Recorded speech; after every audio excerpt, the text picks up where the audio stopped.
Hey guys, so quick way on how you can fix when your heart rate monitor is not working.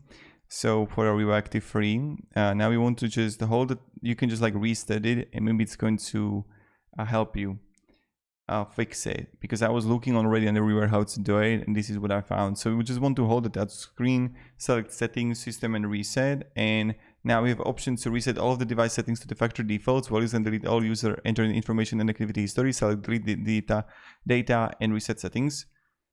So you can do it, and to reset all of the device settings to the factory default values and save all user entered information activity history, select reset default settings, and the reset default settings should be enough and sufficient. So try it out. Maybe it's going to help you. And if it is like text version didn't help, you can like also try to look here on the YouTube for people who just like actually showing it how to reset it. But maybe this is going to help. So have a great day and goodbye.